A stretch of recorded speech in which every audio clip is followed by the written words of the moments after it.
Hey guys, I want to try out a series where I talk about the origins of creepy images from the internet. I know there are already other YouTubers who do similar videos, but a lot of those are series where a bunch of different images are covered all at once in individual episodes, or like one episode covers a bunch of different images.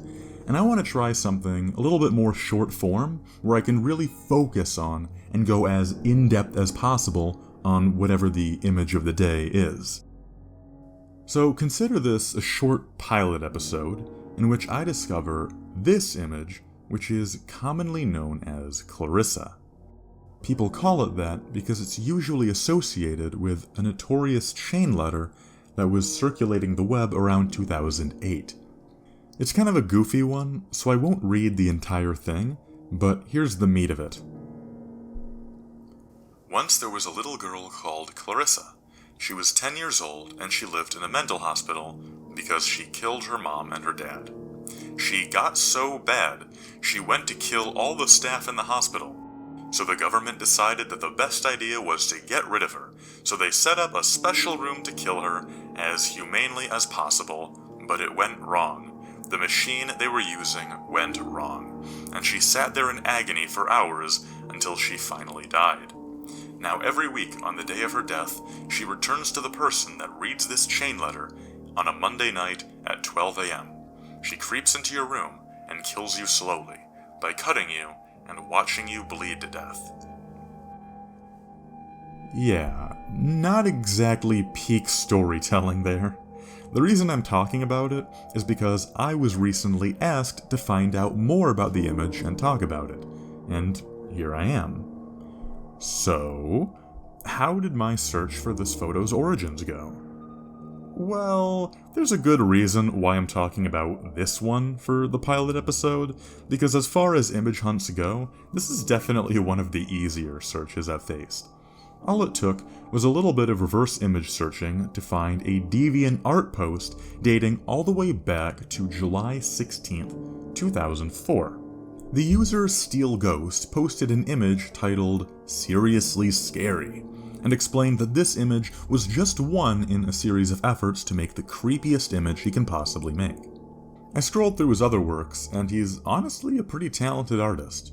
He's even still somewhat active, so check out some of his stuff if you're curious. I'm putting a link to his work down below. But in the original posting for his now most popular work, he actually wrote his own creepy tale for the image's backstory. On the morning of April 13th, 2004, police were called to a house on the outskirts of a small village in central England. They had been called by neighbors who had heard a sound that had chilled them to the bone. A single, strangled scream with an abrupt cutoff. They knew little about the woman who lived next door. Only the rumors they had heard in the village shop and over the bar of the Black Lion pub on the corner.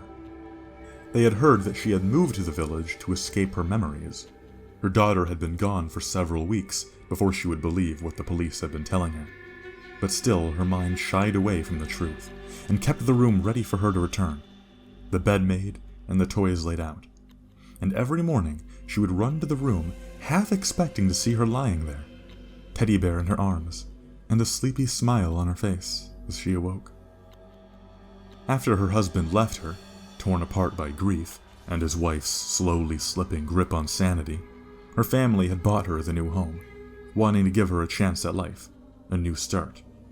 She had been living there for 3 months now, but had never spoken to anyone. She hardly left the house. In fact, groceries were delivered and left on her porch, and she would scurry out, pale and disheveled, avoiding the eyes of any who might look her way. When the police broke the door down and went inside, what they found was to put more than half of the village bobbies into psychiatric care so that they could sleep again. But the worst thing of all was not the contents of the house, it was the contents of the camera lying on the floor in a pool of blood. This was the last photo it ever took. Okay, definitely better than the copy pasta from the chainmail. He even made a few sequel posts based on this image, including this photo of the girl the image was based on, and several follow-up images and stories attempting to capture a similar vibe. Apparently, this one in particular is also somewhat popular, and it was used in a completely unrelated creepypasta video known as The Grifter. The other images all come with their own backstories featured in the post descriptions as well, but rather than me reading them all out in this video, check the links below if you're curious. I'd say that the author deserves the views. And really, that is it for this video. Let me know what you think of this series idea in the comments. I know I'm mostly known for my longer videos, and don't get me wrong, I definitely don't plan to stop doing those, but I'm hoping to get into doing more of a mix of both short and long videos, since I still want to be able to upload relatively frequently. But if most of you guys disagree, I'm open to feedback. So I ask, what images would you like to see covered? What other topics would you guys like me to discuss? Post a comment if you'd like, though I recently created a channel on my Discord server for video suggestions, so feel free to add a suggestion there if you want to share a link or an image file. But that's all for now, subscribe to see more, and I hope you all have a lovely day.